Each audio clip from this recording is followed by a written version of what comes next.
क्या ये वही 1 रुपए का वो स्मारक सिक्का है जिसकी इस कंडीशन में वैल्यू 30,000 प्लस जा सकती है? कोलकाता मिंट से जारी किए गए जो सिक्के होते हैं उनमें हमें कोई भी मिंट मार्क देखने को नहीं मिलता है, तो कैसे हम कोलकाता मिंट से जारी किए गए प्रूफ सेट कॉइन्स और सर्कुलेशन स्ट्राइक कॉइन्स में अंतर करें? तो आप सभी के ऐसे बहुत से इंटरेस्टिंग क्वेश्चंस आज हम कवर करने वाले हैं चिल्लर ज्ञान के इस Q&A में, जो कि है CGQA 68। सो हेलो एवरीवन, मेरा नाम है रोहित और मैं एक्सक्लूसिवली बात करता हूं इंडियन कॉइन्स यानी कि भारतीय सिक्कों के बारे में, जिन्हें हम देसी भाषा में कहते हैं चिल्लर। सो वेलकम टू चिल्लर ज्ञान।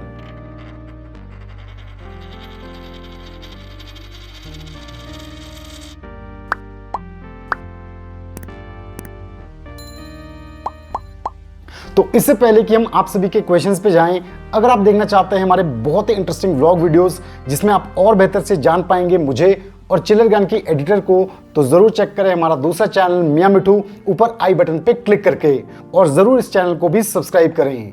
तो जो चिल्लर ज्ञान के नए व्यूअर्स हैं जो Q&A में अपनी क्वेरीज को पोस्ट करना चाहते हैं लेकिन उनको CGQ रूल्स का बिल्कुल भी आइडिया नहीं है, तो उनके लिए इन रूल्स का हल्का सा रिकैप।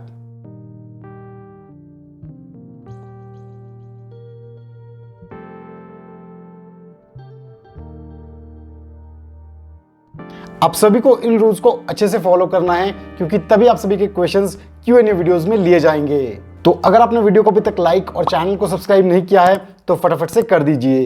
तो बिना किसी देरी के डायरेक्टली स्विच करते हैं आप सभी के क्वेश्चंस पे और स्टार्ट करते हैं आज का ये Q&A, जो कि है CGQA 68। तो आज का सबसे पहला क्वेश्चन पूछा है दिनेश जैन जी ने। इन्होंने अपने इंटरनेशनल यूथ ईयर थीम के 1 रुपए के स्मारक सिक्के की इमेजेस हमारे साथ शेयर की हैं, जो कि ये बता रहे हैं कि हैदराबाद मिंट से जारी किया गया सिक्का है। तो ये इस सिक्के के बारे में जानकारी चाहते हैं। तो जो व्यूअर्स चिल्लर ज्ञान को अच्छे से फॉलो करते हैं वो इस बात को जरूर जानते होंगे कि दिनेश जी द्वारा पूछा गया ये सवाल यूथ ईयर के हैदराबाद मिंट के इस सिक्के पे इतना इंपॉर्टेंट क्वेश्चन क्यों है। लेकिन फिर भी मैं बाकी सभी व्यूअर्स की इंफॉर्मेशन के लिए बताना चाहूंगा कि ईयर 1985 में हैदराबाद मिंट से जारी किया गया इंटरनेशनल यूथ ईयर का जो 1 रुपए का स्मारक सिक्का है, ये रिपब्लिक इंडिया कॉइन्स में नजर आने वाला सबसे ज्यादा दुर्लभ और सबसे कीमती सिक्का है। इस सिक्के का सर्कुलेशन में आज की डेट में मिल पाना बहुत ही ज्यादा मुश्किल है। तो दिनेश जी ने अपने एक ऐसे ही सिक्के की इमेजेस हमारे साथ शेयर की हैं, जिसे आप सभी स्क्रीन पे देख सकते हैं। तो सिक्के को जब हम जूम करके देखते हैं तो जरूर हमें ईयर के नीचे एक ऐसा मिंट मार्क देखने को मिलता है जो लगभग 5 pointed star shape mint mark जैसा है, यानी कि जो कि हैदराबाद मिंट की पहचान है। लेकिन जब मैं आपके सिक्के को एक जेन्युइन और ग्रेडेड हैदराबाद मिंट वाले सिक्के से कंपेयर करता हूं तो मुझे वहां पे डिफरेंस देखने को मिलता है। तो आप देखेंगे कि जो जेन्युइन सिक्का है उसमें जो 5 pointed star shape mint mark है उसके एजेस काफी पॉइंटेड है, लेकिन आपका जो सिक्का है इसमें मिंट मार्क के एजेस काफी ज्यादा ब्लंट हैं, यानी कि काफी फ्लैट हैं। तो ऐसा भी हो सकता है कि आपका ये सिक्का बॉम्बे मिंट का सिक्का हो, क्योंकि कई बार बॉम्बे मिंट मार्क जो कि डायमंड शेप का होता है वो डिस्टॉर्ट होके थोड़ी सी स्टार शेप अपीयरेंस देने लगता है, जैसा कि हमें 25 पैसे एशियन गेम्स थीम के सिक्कों में देखने को मिलता है, जहां बॉम्बे मिंट के सिक्के कॉमन सिक्के हैं और हैदराबाद मिंट के सिक्के रेयर सिक्के। लेकिन कुछ बॉम्बे मिंट के ऐसे सिक्के हैं जिसमें mint mark star shape appearance देता है थोड़ी बहुत। तो इस ऑब्जर्वेशन के हिसाब से मुझे 60-40 का डाउट है, यानी कि 60% आपका सिक्का हैदराबाद मिंट का सिक्का हो सकता है, लेकिन 40% चांसेस है कि ये सिक्का बॉम्बे मिंट का भी हो। इसलिए मैं आपको रिकमेंड करूंगा कि आप अपने सिक्के को जरूर ग्रेड करवाएं ताकि आपको और क्लियर पिक्चर मिल पाए इस सिक्के की ऑथेंटिसिटी से रिलेटेड। और अगर पोस्ट ग्रेडिंग आपका ये सिक्का जेन्युइन हैदराबाद मिंट का सिक्का निकलता है तो डेफिनेटली इस कंडीशन में इस सिक्के का एस्टिमेटेड प्राइस 30,000 प्लस होना चाहिए। और अगर आप सभी देखना चाहते हैं कि एक्सीलेंट कंडीशन वाला ग्रेड किया हुआ ये जो हैदराबाद मिंट का यूथ ईयर का 1 रुपए का सिक्का है ये किसकी कलेक्शन में से है और ये इन्होंने कितने हाई प्राइस देके परचेज किया है, तो इस पे हमारा डिटेल्ड वीडियो जरूर चेक करें ऊपर आई बटन पे क्लिक करके। नेक्स्ट क्वेश्चन पूछा है रिंकू भुलर जी ने। इन्होंने अपने एक ब्रिटिश इंडिया कॉइन की इमेजेस हमारे साथ शेयर की हैं, तो ये जानना चाहते हैं कि क्या ये कोई रेयर कॉइन है और इस सिक्के की क्या वैल्यू है आज की डेट में।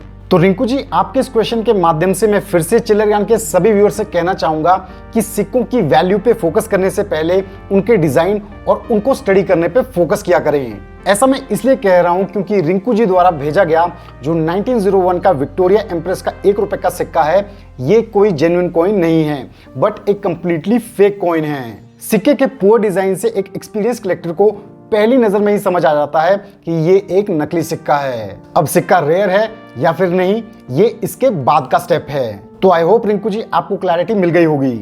नेक्स्ट क्वेश्चन पूछा है जोयान डिसूजा ने।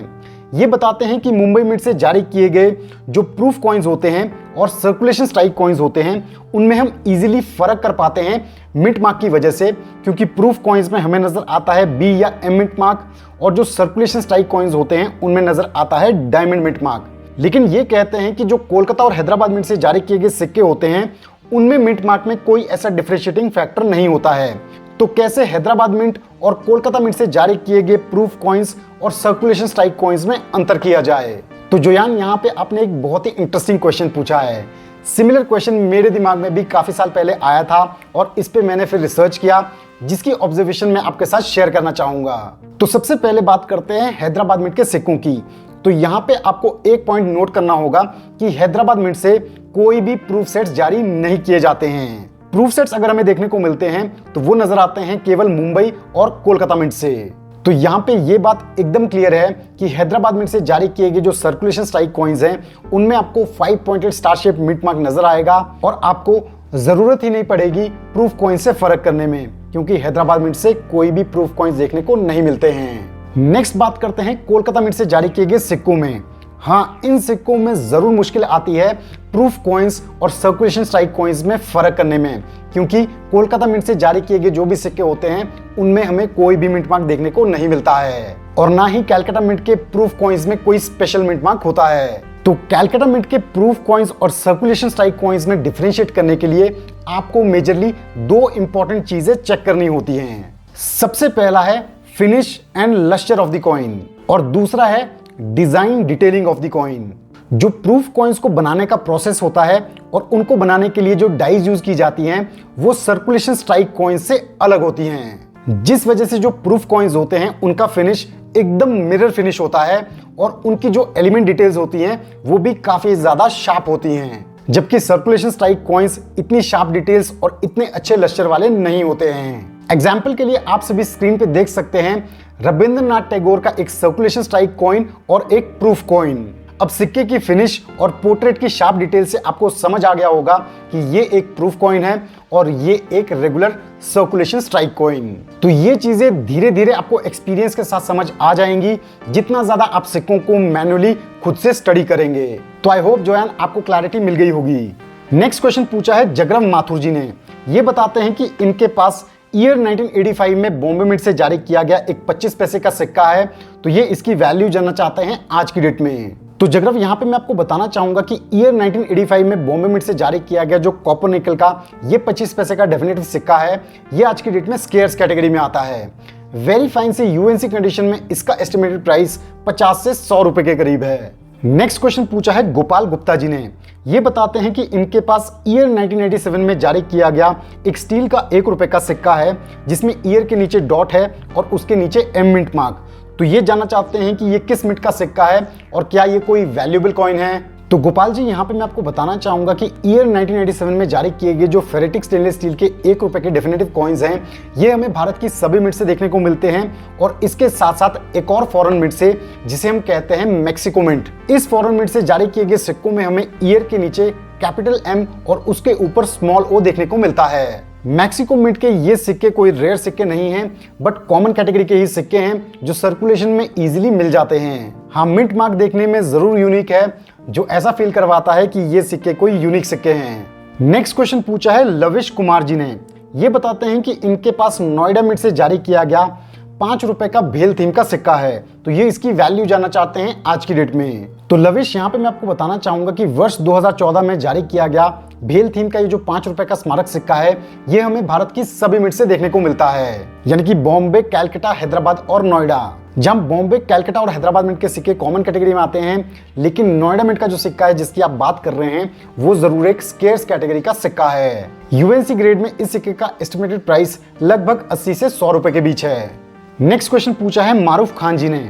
इन्होंने अपने कुछ ब्रिटिश इंडिया कॉइन्स की इमेजेस हमारे साथ शेयर की हैं, तो ये इनकी डिटेल्स जानना चाहते हैं और इनकी क्या वैल्यू है। तो मारूफ, सबसे पहला आपका जो सिक्का है ये है ईयर 1903 में जारी किया गया एडवर्ड 7 का 1 रुपी सिल्वर कॉइन। और आपका ये जो सिक्का है ये कैलकाटा मिंट से जारी किया गया सिक्का है, जो कि आज की डेट में कॉमन कैटेगरी में आता है। इस कंडीशन में इस सिक्के का एस्टिमेटेड प्राइस लगभग 800 रुपए के करीब है। नेक्स्ट बात करते हैं आपके इस सिक्के की, जो कि है ईयर 1913 में जारी किया गया किंग जॉर्ज 5 का 1 रुपी सिल्वर कॉइन। ये सिक्का भी कैलकाटा मिंट से जारी किया गया सिक्का है और इस कंडीशन में इस सिक्के का एस्टिमेटेड प्राइस लगभग 800 से 900 रुपए के करीब है।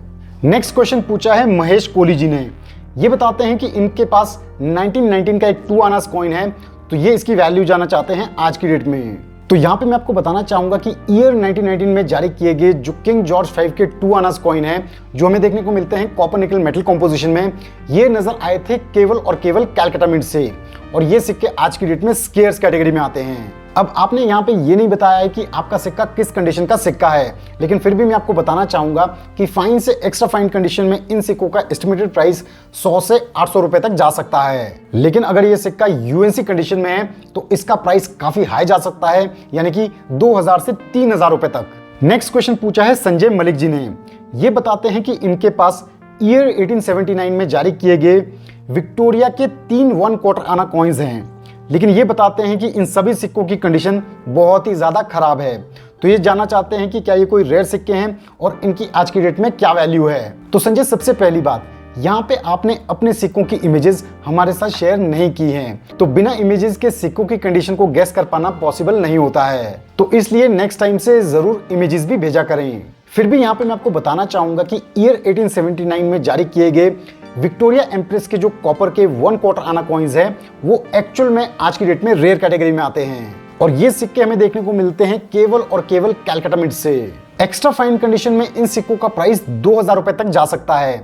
आप देख सकते हैं प्रूफ के लिए कि पास के एक ऑक्शन में एक्स्ट्रा फाइन कंडीशन का ये सिक्का 2 से 2500 रुपए के एस्टिमेटेड प्राइस पे रखा गया था, और ये फाइनली सेल हुआ था 4200 रुपीज में। तो इस हिसाब से आप अंदाजा लगा सकते हैं कि ये एक कीमती 1/4 आना ब्रिटिश इंडिया कॉइन है। अब जैसा कि आप बता रहे हैं कि आपके सिक्कों की कंडीशन बहुत ही ज्यादा पुअर है, तो मेरे हिसाब से लो से लो कंडीशन में भी इस सिक्के का प्राइस 80 से 100 रुपए के बीच तो होना ही चाहिए, क्योंकि ये सिक्का एक रेयर कैटेगरी का सिक्का है। तो आई होप आपको क्लैरिटी मिल गई होगी। नेक्स्ट क्वेश्चन पूछा है रमेश चंद्र बेहरा जी ने। ये बताते हैं कि इनके पास ईयर 1984 में बॉम्बे मिंट से जारी किया गया एक 50 पैसे का सिक्का है, तो ये जानना चाहते हैं इसकी क्या वैल्यू है आज की डेट में। तो रमेश जी, यहाँ पे मैं आपको बताना चाहूंगा कि ईयर 1984 में जारी किए गए जो कॉपर निकल के ये 50 पैसे के सिक्के हैं, ये हमें देखने को मिलते हैं बॉम्बे, कैलकाटा और हैदराबाद मिंट से। बॉम्बे मिंट के जिस सिक्के की आप बात कर रहे हैं, ये सिक्का आज की डेट में कॉमन कैटेगरी में आता है। यूएनसी ग्रेड में इसका एस्टिमेटेड प्राइस लगभग 20 रुपए के करीब है, लेकिन यही जो कैलकाटा और हैदराबाद मिंट के सिक्के हैं वो स्केयर्स कैटेगरी के सिक्के हैं, और यूएनसी ग्रेड में उनका एस्टिमेटेड प्राइस लगभग 30 रुपए के करीब है। तो आपके इस क्वेश्चन के साथ हमने कंप्लीट किए आप सभी के कुछ और क्वेश्चंस चिलर ज्ञान के इस Q&A में, जो कि था CGQA 68। तो आई होप आप सभी को अपने क्वेश्चंस के सेटिस्फैक्टरी जवाब मिल गए होंगे, और बाकी सभी व्यूअर्स को भी इन क्वेश्चंस के जवाब से कुछ ना कुछ सीखने को जरूर मिला होगा। तो इसलिए मैं चाहता हूं कि आप सभी इस वीडियो को ज्यादा से ज्यादा शेयर करें, ताकि ये इंफॉर्मेशन सभी कलेक्टर्स तक पहुंच पाए। और हाँ, इस Q&A सीरीज में अभी भी और पेंडिंग क्वेश्चंस हैं, जिन्हें हम कवर करेंगे आने वाले Q&As में, और आज के इस वीडियो के बाद पोस्टेड सभी क्वेश्चंस हम कवर करेंगे मार्च 2022 ऑनवर्ड्स। तो आप सभी फटाफट से सिक्कों से रिलेटेड क्वेरीज कमेंट्स में मेंशन कर सकते हैं, और मेल पे उनकी इमेजेस हमारे साथ शेयर कर सकते हैं। So thanks for watching our video. मैं जल्दी अपलोड करूंगा अपना next Q&A video, so stay tuned to Chiller Gyan. Till then, Jai Hind.